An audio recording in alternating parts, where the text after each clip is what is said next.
시작. 광주에서 나온 노아의 아들들은 셈과 함과 야벳이며 함은 가나안의 아버지라. 노아의 이세 아들로부터 사람들이 온 땅에 퍼지니라. 노아가 농사를 시작하여 포도나무를 심었더니 포도주를 마시고 취하여 그 장막 안에서 벌거벗은지라. 가나안의 아버지 함이 그의 아버지의 하체를 보고 밖으로 나가서 그의 두 형제에게 알리매 셈과 야벳이 옷을 가져가 자기들의 어깨에 메고 뒷걸음쳐 들어가서 그들의 아버지의 하체를 덮었으며 그들이 얼굴을 돌이켜 그들의 아버지의 하체를 보지 아니하였더라. 노아가 술이 깨어 그의 작은 아들이 자기에게 행한 일을 알고 이에 이르되 나는 저주를 받아 그의 형제의 종들의 종이 되기를 원하노라고. 또 이르되 셈의 하나님 여호와를 찬송하리로다. 가나안은 셈의 종이 되고 하나님이 야벳을 창대하게 하사 셈의 자손들이 일어나게 하시고 가나안은 그의 종이 되게 원하노라 하였더라. 아멘. 자, 우리 말씀으로 셈에 대해서 우리가 함께 말씀을 나누도록 하겠습니다. 노아한테는 세 명의 아들이 있었죠? 세 아들의 이름이 뭡니까?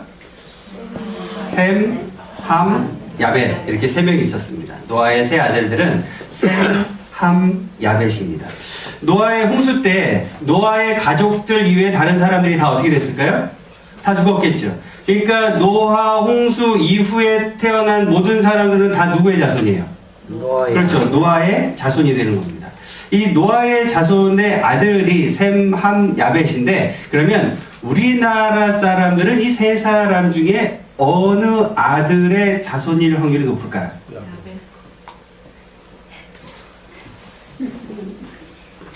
누구의 자손이기를 원하십니까? 일단 함은 싫죠?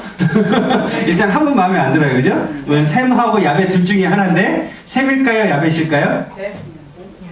누가 더 마음에 드세요? 야벳이 더 마음에 드세요? 자, 이게 학자에 따라 성경 학자에 따라서 조금씩 의견이 갈립니다. 전에는 셈이라는 사람들이 더 많았는데 요즘에는 야벳이라고 말하는 학자들이 더 많아지긴 했어요. 야벳의 자손들이 그 아시아 쪽으로 먼저 옮겨갔기 때문에 그렇게 이야기를 하는데 뭐 그런 여러 가지 의견들이 있는데 그 중에 하나인 이야기를 제가 먼저 좀 해드리겠습니다. 규원사화라는 책을 혹시 아십니까? 규원사화.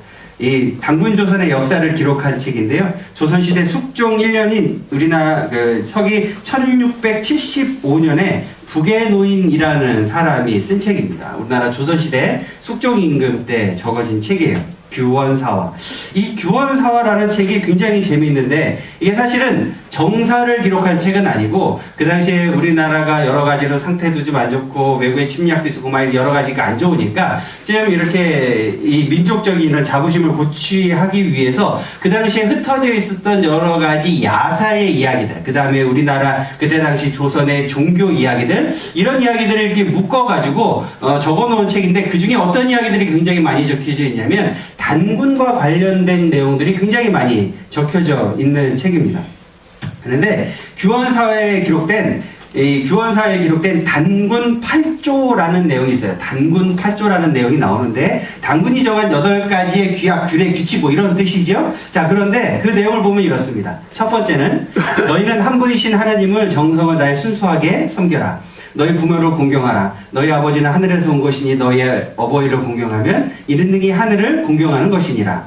세 번째는 너희 남편들은 화합할 뿐 미워하지 말고 투기하지 말며 음탕하지 말라. 너희는 서로 사랑하고 도와라. 서로 헐뜯거나 죽이지 말라.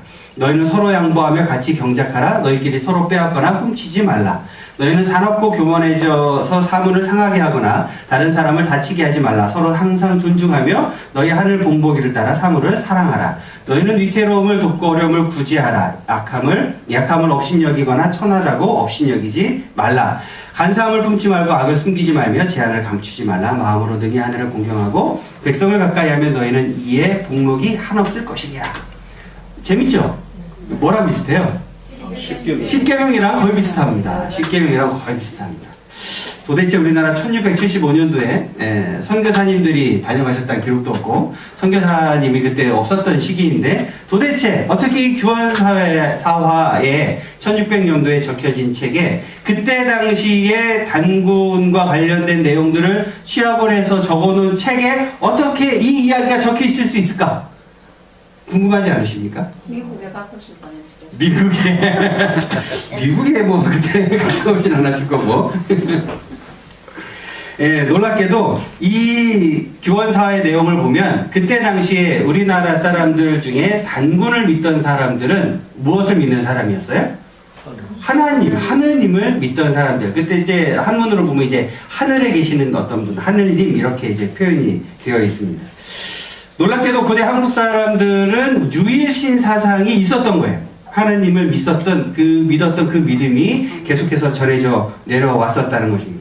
그래서 이 규원사화를 연구하는 사람들은요, 재밌게도 이 셈의 후손들이 아시아 쪽으로 이주해서 살았다고 주장하는데, 특히 성경에 나오는 사람 중에는 욕단이라는 사람이 이쪽으로 이주했을 것이다, 이렇게 주장을 합니다.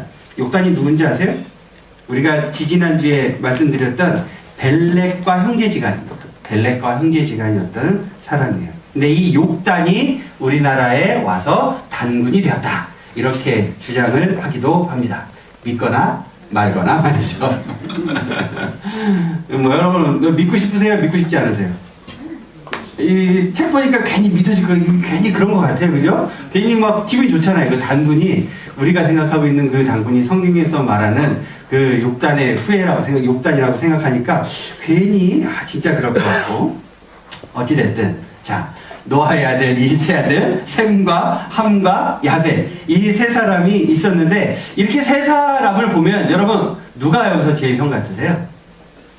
그렇죠. 이게 딱 보면 셈이 형 같죠? 근데 이게 사실 셈이 장남 같긴 한데 이 호적 정리가 조금 필요합니다. 자, 창세기 10장 1절에서는 그렇게 셈, 함, 야벳 순서로 적혀 있는데, 그 뒤에 이어지는 10장 2절과 6절과 21절에서 그 사람의 자손들을 적고 있는데, 그 사람들의 자손을 적을 때 누굴 먼저 적고 있어요? 야벳의 자손을 먼저 적고 있고, 두 번째로 함을 적고 있고, 세 번째로 셈을 적고 있습니다. 그러면 이게 원래 셈, 함, 야벳이 원래 첫째, 둘째, 셋째면 셈, 함, 야벳 순서대로 또 적어야 될 거 아니에요. 근데 야벳, 함, 셈 순으로 적고 있어요. 뭐가 맞을까요? 자, 여기 또 힌트를 잘 발견하시는 분이 계시는데, 21절에 셈은 에벨 온 자손의 조상이요 야벳의 형이라. 자, 이렇게 되어 있는 거 보면은 셈이 어떻게 돼요? 이제 형이 같아요. 자, 그런데 문제가 있습니다. 자, 문제가 있는데, 자, 혹시 NIV 성경을 가지고 우리 그 집사님, 전 집사님 NIV 빨리 펴보세요. NIV 성경 가지고 계시잖아요. 자, 우리 영어 선생님이셨던 자, 10장, 창세기 10장 21절을 펴서 보시면 그렇게 써있죠. 찾으신 오래 걸리실까봐 제가 찾아놨어요. 자, NIV 성경에 보면 야벳의 형이라는 부분을 저렇게 적혔습니다. Whose older brother was 야벳. 무슨 뜻이에요? 어떻게 돼요? 빨리 해석해 보세요. 자, 우리 영어 선생님이 해석을 해주시면 그게 맞겠죠? 자, 잘 모르겠습니다. 동시통역이 안 맞겠어요? 자, 저기 보면 누가 형이에요? 영어를 해석하면 야벳이 형입니다. 그러면 한국어 성경은 어떻게 된 걸까요? 한국어 성경이 뭐 어떻게 된 걸까요? 제가 특별히 뭐 영어를 좋아하거나 영어를 사대하려고 제가 영어를 보여드린 게 아니라 우리나라 한국어 성경의 번역 오류입니다. 몇 개 없는 번역 오류 중에 하나입니다. 그래서 이 성경 원어를 그래서 제가 찾아봤어요. 히브리어 원어를 찾아봤더니 히브리어 원어에는 이렇게 표현이 되어 있습니다. 셈은 에벨 온 자손의 조상이요 장자인 야벳의 형제이다. 장자인 야벳의 형제이다.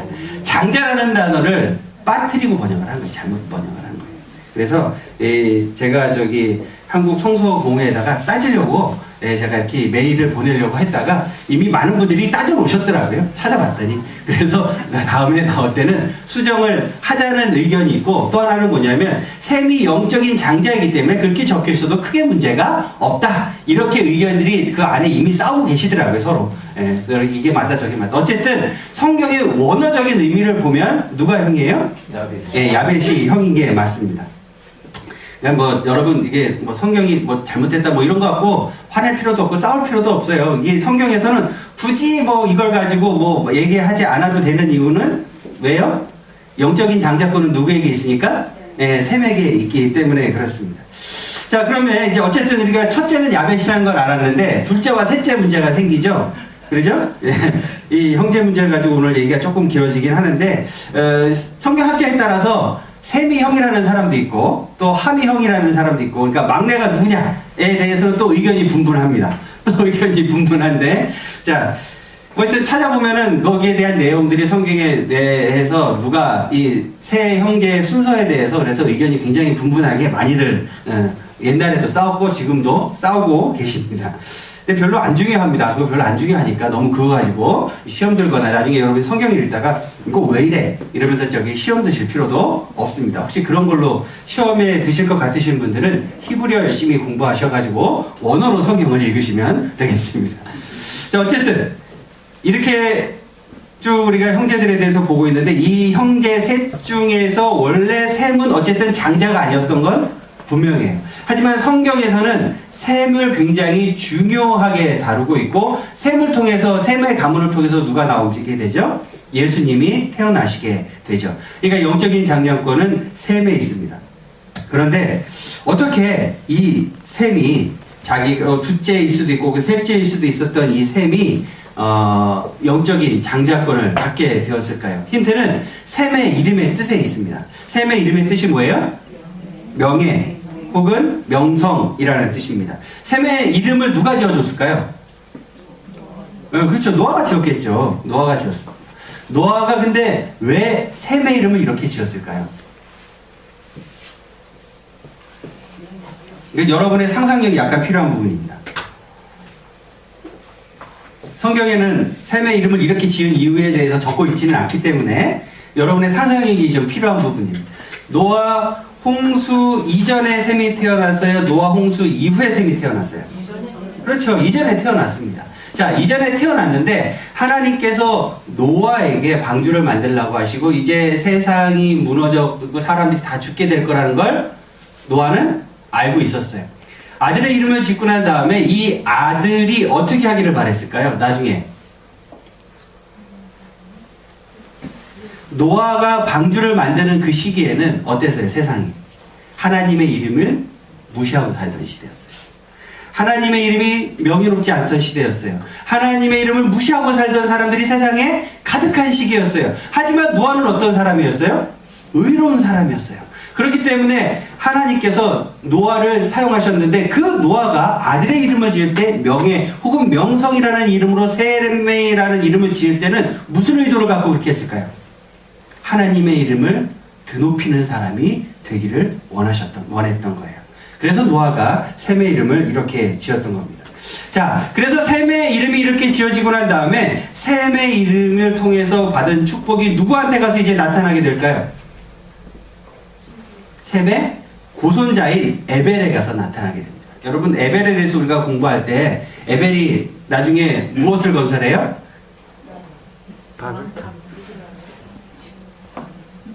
그 나라의 이름이 뭐였어요?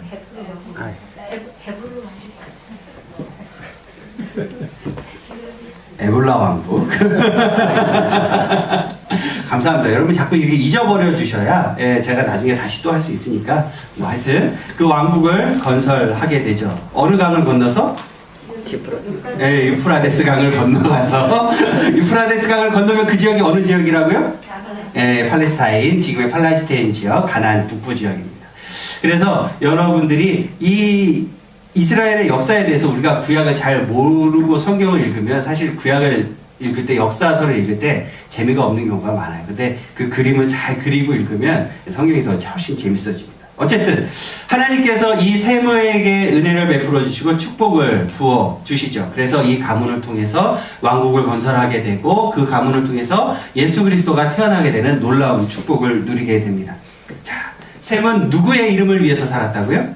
하나님의 이름을 위해서 살았습니다. 그러면 하나님의 이름을 위해서 산다는 건 어떻게 사는 걸까요? 우리도 셈과 같은 축복을 누리기를 원하는데, 여러분도 셈과 같은 축복을 누렸으면 좋겠는데 셈처럼 살아야 하나님의 축복을 받을 거 아니에요?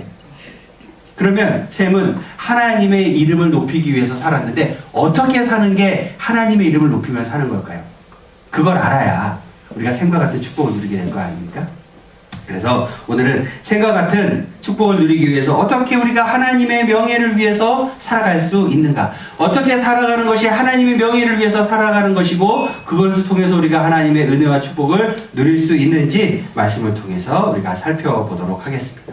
자, 어떻게 사는 것이 하나님의 명예를 위해서 사는 것일까요? 우리 함께 따라해 보겠습니다. 첫 번째, 사랑하며 사는 것입니다. 어떻게 사는 게 하나님의 명예를 위해서 사는 거라고요? 사랑하면서 사는 것입니다. 창세기 9장 23절을 같이 읽어보겠습니다. 창세기 9장 23절 있습니다. 시작.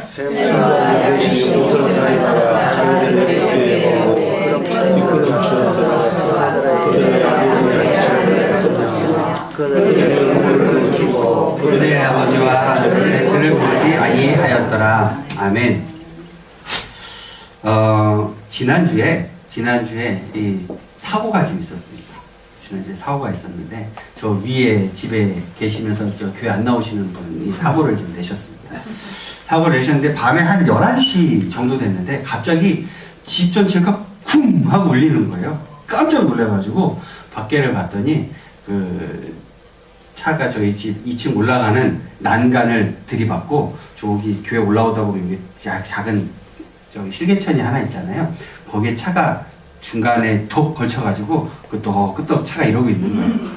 아유, 놀라가지고 제가 얼른 뛰어나가가지고 큰일 났다 싶어서 문을 확 열었어요. 열었더니 이분이 이제 고집을 피우시는 거예요. 내리셔야 되는데 그냥 차를 뺄 수 있도록 앞바퀴가 바닥이 안 났는데 차를 어떻게 빼요? 근데 이제 거기 차를 빼겠다고 계속 엑셀을 밟고 붕붕 막 이러고 계시는 거예요. 아, 문을 열었는데 또 술 냄새도 확 나고, 음주운전 하시고 화가 나가지고, 일단 보니까 이렇게 크게 다치시진 않은 것 같아가지고 내리시라고 해가지고 억지로 이렇게 끌어내렸어요. 끌어내리고 난 다음에 이제 보니까 이렇게 많이 다치진 않은 것 같아서 병원 가실 정도는 아니고 또 이게 또 문제가 생길까봐 본인도 막 자꾸 가신다고 막 이러셔가지고 어쨌든 뭐 그러시라고 했는데, 이게 화가 나잖아요. 화가 나니까 이제 막 거기다 대고 제가 막 모셔다 드리면서 계속 잔소리를 했어요. 왜 술을 먹냐, 이 밤에 도대체 왜 차를 몰고 나갔냐, 이게 뭐 하는 짓이냐, 막 뭐라 그랬죠. 그냥 잘 잡혔잖아요, 꼬투리. 막 뭐라 그랬죠. 근데 그 다음날 아침에 이제 나와보니까 차 이제 거기 걸려있고, 근데 그 차를 또 빼보시겠다고 혼자서 거기다 이렇게 막대기 껴가지고, 이렇게 긴 막대기 껴가지고 그걸 막 이렇게 들고 막 이러고 계시더라고요. 막 화가 나는 거예요. 그때 또 뭐 하는 짓이냐고, 이게 지금 그렇게 하고 이제 뺄 수 있는 거냐고, 차 못 뺀다고, 견인차 불러야 되니까, 뭐 견인차 부르면 돈이 들고 뭐 또 이렇게 말씀하시고, 아니 그냥 보험 들으셨으니까 이 보험에 긴급 출동 부르면 된다고, 그러니까 빨리 올라가시라고. 그러니까 막 거기다 대고 또 한참 막 뭐라 그랬지, 뭐 하니? 그랬더니 올라가시면 이게 4명이 와서 달랑 들면 된대요. 참 무슨 일이야. 깜깜해가지고 막 화가 나가지고 또 한참 동안 막 뭐라고 했죠. 그러나 다음에 이제 오후에 제 마산세무서에 볼 일이 있어서 나갔다가 들어오는데, 저기 유원에서 이렇게 올라오다 보면 길에 컨테이너 하나가 있잖아요. 그 옆에 어떤 어르신 한 분이 개 목줄을 잡고 이렇게 누워 계시는데, 낯익은 분이 거기 누워 계시는 거예요. 그날 오후에 그냥 내려가지고 털어가지고 빨리 타시라고, 제가 집에 모셔다 드리겠다고 태웠어요. 이렇게 태웠는데도 계속 또 이렇게 술이 취해가지고 갈 수 있다고. 이제 본인도 이제 사고도 나고 화도 나고 하니까 이제 한잔 하셨겠죠. 갈 수 있다고. 근데 제가 또 화가 나잖아요. 이 뭐 하는 거냐고, 이게 지금 길바닥에서 막 뭐라고 하고 되게 또 이제 모셔다 드리고 난 다음에 또 거기다 대고 또 제가 또 한참 또 뭐라고 했죠. 근데 제가 이번 주에 설교 준비를 하다 보니까 이제 회개가 되는 거예요. 아, 샘은 안 그랬는데 아버지가 술 먹고 누워서 저렇게 옷이 벗겨지는지도 모르고 저러고 있을 때 샘은 아버지의 부끄러운 걸 감추고 가려주고 사랑으로 이렇게 해주는데 넌 지금 뭐 하는 거냐, 넌 그때 너 뭐 했니, 이런 생각이 막 드는 거예요. 그러면서 제가 부끄럽기도 하고 말씀 앞에서 창피하기도 하고 그런데도 화는 여전히 나고 그런 생각이 들더라고요. 근데 이제 어젯밤에 이게 쭉 설교 마무리하고 제가 다시 준비를 하면서 그러지 말자. 앞으로 좀 저기 제가 술 드시면 그냥 맨날 뭐라 하거든요. 그리고 또 맨날 그 앞에 나와서 담배 피시잖아요. 담배 좀 피지 말라고 제가 맨날 뭐라 그러는데 이제 안 그러기로 했어요. 근데 목사님 그런다고 해서 포라 그럴 수도 없고 그러니까 포라 그럴 수도 없고 먹으러 갈 수도 없고. 근데 모른 척 하고 있으니까네 자신이 네. 방심을 해가지고 우리 다예요? 영감처럼 좀 병이 나더라고요. 그러니까 제가 뭘 행기 잘했는지 못 했는지 네. 헷갈려요 지금. 그래요. 저도 그렇습니다. 뭐 하여튼 저도 고민이 되는 부분이긴 합니다. 근데 제가 드리려는 말씀은 뭐냐면 우리 살면서 누군가 나에게 실수하거나 잘못한 사람들을 보게 되면 우리 마음 가운데 어떤 마음이 들어요? 너 걸리기만 해봐라. 너 다음에 걸리기만 해봐라. 내가 너 그냥 안 넘어간다. 이런 마음을 가지고 계속해서 딱 벼르고 있는 거예요. 벼르고 있다가 그 사람이 딱 잘못하는 순간 어떻게 해요? 거봐 내 이럴 줄 알았어 이러면서 계속해서 그 사람을 몰아붙이고 우리가 뭐 혼내기도 하고 그렇게 합니다. 뭐 우리 아들이 제일 굉장히 기분 나빠하면서 아버지가 그러는데 뭐 이러면서 표정으로 저 계속 쳐다보고 있는데 어쨌든 잘못하는 사람들 보면 어떻게 해요? 우리가 지적하고 뭐라고 해야 속이 시원하죠.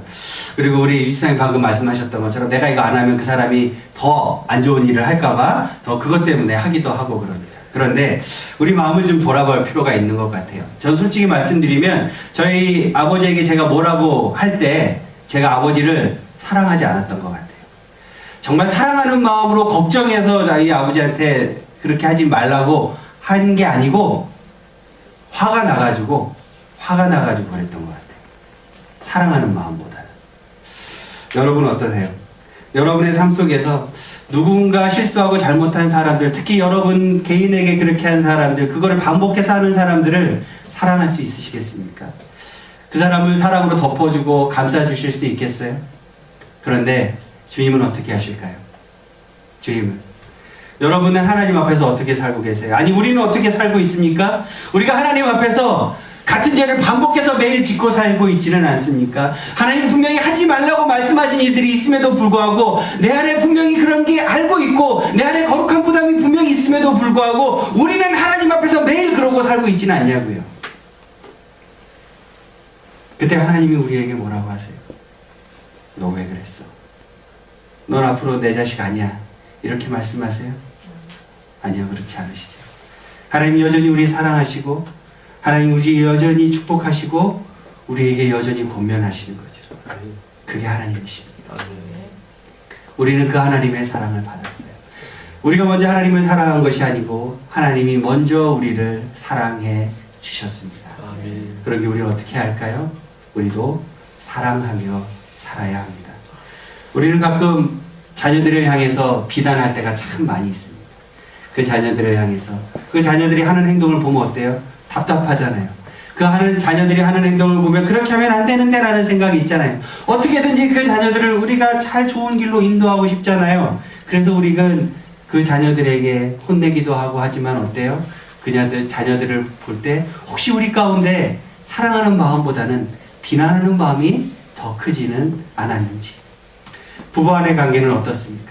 부부 간에 서로 존중하고 서로 아끼고 살아가야 되는데 여러분 혹시 지금 살아가고 있는 사람 사랑해서 결혼했잖아요. 그렇죠? 결혼하실 땐 분명히 사랑해서 결혼하셨어요. 그런데 지금 사랑하는 사람과 살고 계세요? 원수와 살고 계세요? 그래서 성경에 이렇게 써 있는 거예요. 누구를 사랑해라? 원수를 사랑해라. 시간이 지나면 우리가 함께 산 시간이 지나갈수록 더 사랑해야 되는데 그러지 못하고 서로 비난하고 살 때가 참 많이 있는 것 같습니다.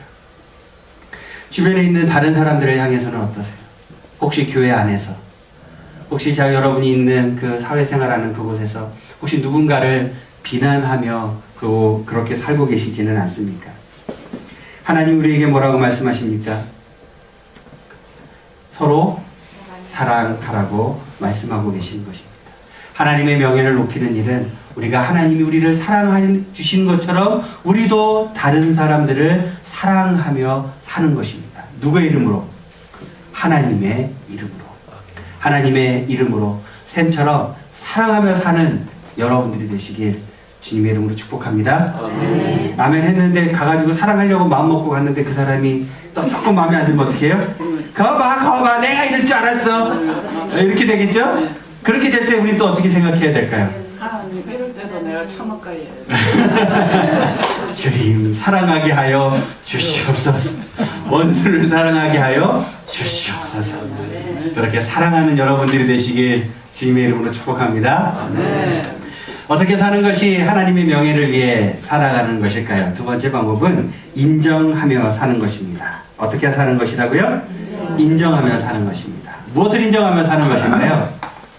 하나님의 주권을 인정하며 사는 것입니다. 하나님의 주권을 인정하며 사는 것입니다. 우리 창세기 9장 26절을 함께 읽어보겠습니다. 시작. 또 이르되 셈을 하나님 여호와로 가나안은 셈의 종이 되고.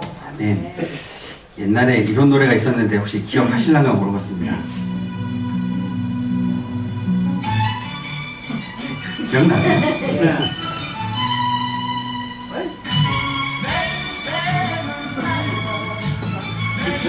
옛날에 뮤직비디오를 참 재밌게 찍었어요.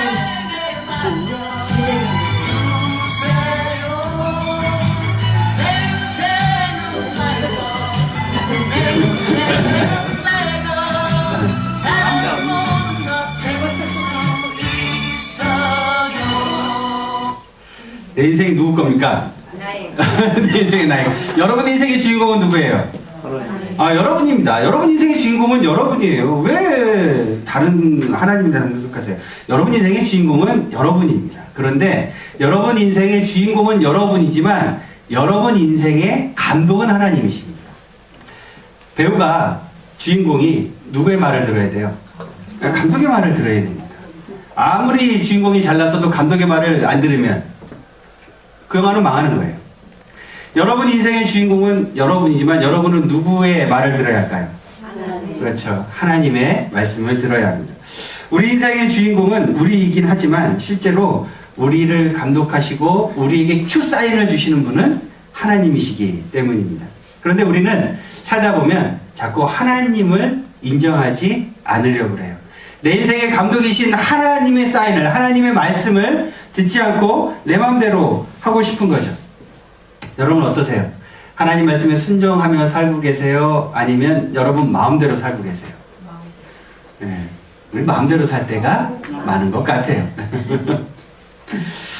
오늘 말씀을 보면 하나님을 표현할 때 오늘 성경이 이렇게 표현하고 있습니다. 셈의 하나님. 하나님 어떻게 표현하고 있어요? 셈의 하나님. 누구누구의 하나님. 이거 어디서 많이 듣던 표현이죠? 누구누구의 하나님. 그렇죠? 자, 출애굽기 4장 5절 같이 읽어보겠습니다. 시작. 이는 그들에게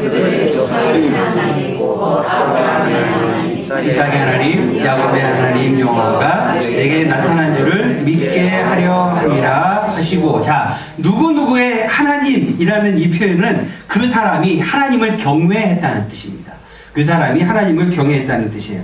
하나님을 경외했기 때문에 하나님 앞에서 충성스러운 삶을 살고 하나님 말씀에 순종하는 삶을 살고 그런 사람을 하나님이 축복하셨고 그 사람이 축복의 대명사가 되었을 때 누구누구의 하나님, 이런 표현을 성경에서는 쓰고 있는 것입니다. 그렇기 때문에 누구누구의 하나님이라는 표현은 어떤 표현이에요?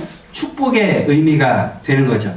성경에 보니까 뭐라고 되어 있습니까? 셈의 하나님이라고 되어 있고 그 뒤에 보면 셈의 하나님 여호와를 뭐하리로다? 찬송하리로다. 이렇게 표현이 되어 있어요. 이 성경 구절을 쉽게 풀었으면 이렇게 풀었을 수가 있습니다. 셈은 하나님을 경외함으로 하나님의 주권을 인정하였고 살았기에 하나님의 축복을 받았고 셈은 하나님께 감사하며 찬송함으로 영광을 돌렸다. 이 성경 구절을 길게 쉽게 풀었으면 이렇게 풀었을 수가 있는 거예요. 여러분 인생에 좋은 일이 생기면 우리가 뭐라 그래요? 할렐루야! 이러죠. 그렇죠? 할렐루야가 무슨 뜻이에요? 하나님을 찬양하라, 찬송하라, 경외하라 이런 뜻입니다. 하나님께 영광을 돌리라 뭐 이런 뜻이죠. 우리가 자녀가 좋은 대학에 입학하면 뭐라 그래요? 아이고 할렐루야. 여러분 직장에 좋은 일이 생기면 뭐라 그래요? 아이고 할렐루야. 땅이 잘 팔리면 뭐라 그래요? 아이고 할렐루야. 네, 그렇게 하죠. 시험을 잘 보면 뭐라 그래요? 아이고 할렐루야 아싸. 예. 그렇게 합니다. 우리가 무슨 좋은 일이 생겼을 때 할렐루야 이렇게 표현하듯이 여호와를 찬송하리로라 이런 뜻을 그런 뜻을 갖고 있는 거예요. 그런데 우리에게 어떤 좋은 일이 있을 때 우리는 할렐루야라는 표현을 쓰지만 우리의 마음 가운데 사실 이런 마음이 들어있는 것 같아요. 말로는 할렐루야 하는데 어때요? 아유 내가 좀 잘나 내가 좀 괜찮지. 우리 애가 좋은 대학교 입학했어요. 좋은 직장을 가졌어요. 자격증을 땄어요. 그러면 겉으로는 아이고 할렐루야 이거 하나님께 영광을 돌립니다. 우리가 말은 이렇게 하는데 속으로는 어때요? 내가 지금 새끼를 좀 잘 키웠지. 그런 마음이 사실 좀 들죠. 우리 인생 가운데 좋은 일이 생기게 되면 우리는 하나님께 영광을 돌리는 것처럼 표현하긴 하지만 우리의 마음 가운데는 여전히 내가 좀 잘났다는 마음들이 여전히 지금 갖고 있는 것 같아요. 그래서 저도 조심하려고 그래요. 저희 사실은 교회 안에서 제일 교만하기 쉬운 사람이 누구예요? 목사죠. 네, 교회 안에서 제일 교만하기 쉬운 사람이 목사입니다. 그렇기 때문에 제가 교만하려고 그러면 여러분이 말씀해 주세요. 뭐 하지 말라고요? 네, 교만하지 말라고 말씀을 해주셔야 돼요. 네.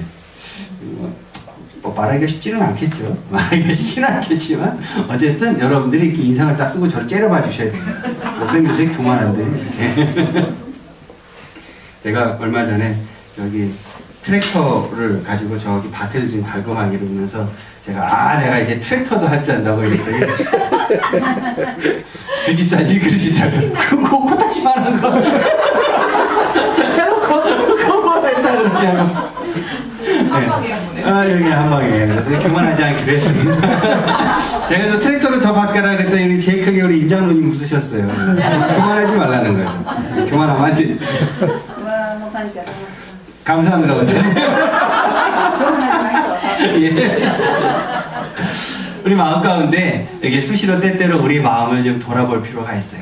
우리가 정말 하나님의 주권을 인정하며 살아가고 있는지 아니면 그냥 내가 어떤 원하는 것들을 이루기 위해서 하나님을 이용하며 살고 있지는 않은지 우리의 삶을 수시로 돌아볼 필요가 있습니다. 셈은 어떤 사람이었을까요? 셈은 철저히 하나님의 주권을 인정하던 사람이었습니다. 셈은 늘 하나님의 주권을 인정하는 사람이었기 때문에 셈의 하나님이라는 표현을 성경에서 하고 있는 거예요. 여러분은 어떠세요? 여러분의 하나님, 황철이의 하나님, 민기의 하나님, 은하의 하나님, 희원이의 하나님. 제가 다른 사람의 이름을 부르면 또 교만하다고 할까봐 누구누구의 하나님, 여러분의 하나님이 되기 위해서는 여러분이 누구의 주권을 먼저 인정해야 한다고요? 하나님의 주권을 인정해야 하는 것입니다. 여러분의 자녀들이 여러분을 아버지와 어머니로 인정한다는 건 뭐예요? 아버지와 어머니의 말씀에 순종한다는 거예요. 그래서 여러분이 그 자녀들이 누구의 아버지, 누구의 어머니가 되는 거죠. 마찬가지로 우리가 하나님을 나의 하나님이 된다는 건 우리의 삶 가운데, 나의 삶 가운데 하나님의 말씀에 순종하며 살아간다는 거예요. 근데 하나님 말씀에 전혀 순종하지 않고 살면서 우리의 하나님, 나의 하나님이 될 수 있을까요? 안 되는 거예요. 내가 하나님 말씀에 순종하지 않는데 어떻게 나의 하나님이 되겠어요? 어떻게 나의 하나님 아버지가 되겠냐고요. 여러분은 여러분의 삶 가운데 정말 하나님 말씀에 순종하며 내가 하루하루 살아가고 있는지, 아니면 내 마음대로 살아가고 있는지 우리의 삶을 돌아볼 필요가 있는 것입니다. 우리가 하나님의 명예를 위해서 살아간다는 건 사랑하면서 살고 인정하면서 살아가는 것입니다.